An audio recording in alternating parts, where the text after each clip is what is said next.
Hey there, have you ever looked at a robot and thought, I wish I could build that? Well, today, that's exactly what we're going to do. We're diving headfirst into the OpenClaw project, and step by step, we're going to build our very own robotic arm. So you ready? Let's get into it. So here's the game plan for our little builder's journey today. First, we'll cover what OpenClaw actually is. Then, we'll go over the hardware toolkit you'll need.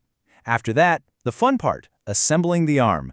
Then, we'll program its brain, and finally, we'll send our new creation on its very first mission. It's going to be a blast. All right, first up, Section 1. Let's talk about the big question. What exactly is OpenClaw? This is the idea, the spark, that makes this whole robotic adventure even possible. I mean, really think about it for a second. Have you ever just wanted to build a complex machine, from the ground up? Because that curiosity, that desire to create something, that's exactly what we're tapping into today. So, to put it simply, OpenClaw is an open-source 3D printable robotic arm. Now, those are the magic words right there. Open source and 3D printable. It's literally designed for people like you and me, the makers, the students, the hobbyists who just love to build cool stuff. And this is really what makes it a game changer. Open source means you can download the designs for free and even change them if you want. You get to 3D print the main structure yourself, which is just awesome. Plus, it uses affordable parts you can get just about anywhere. And maybe the best part? There's a whole community of builders out there to help you along the way. It's amazing what people are doing with these things. Okay, moving on to Section 2. It's time to gather our hardware toolkit. Think of this as collecting the brain and the muscles for the robot we're about to bring to life.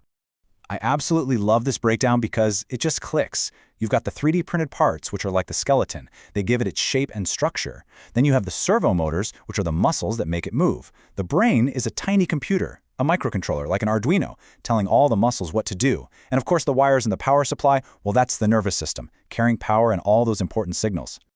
All right, Section 3. This is where it gets real. We're assembling the arm. We're about to transform this pile of parts into a powerful, working machine. Let's do it.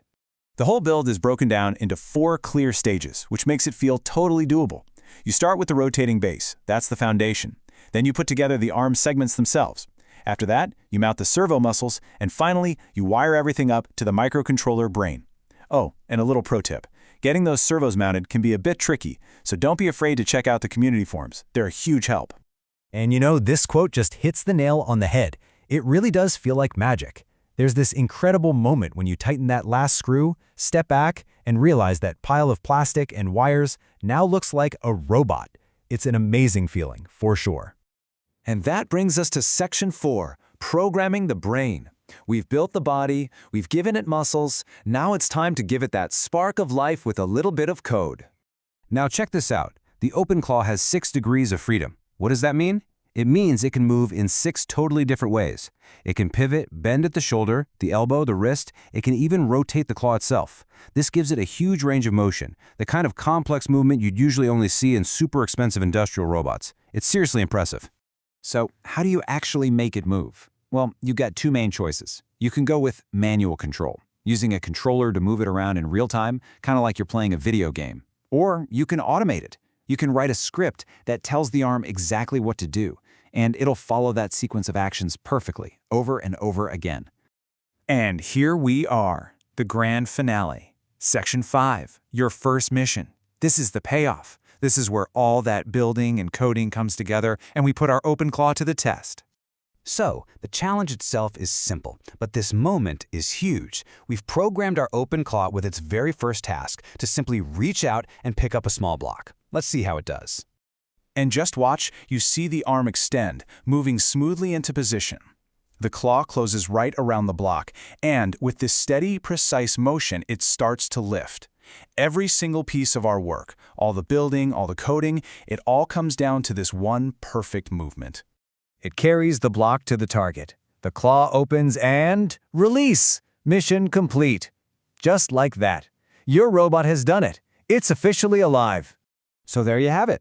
A powerful, fully programmable robotic arm built by you, sitting right on your workbench. The question is no longer, can I build a robot? You just did. The real question is, what will you create next?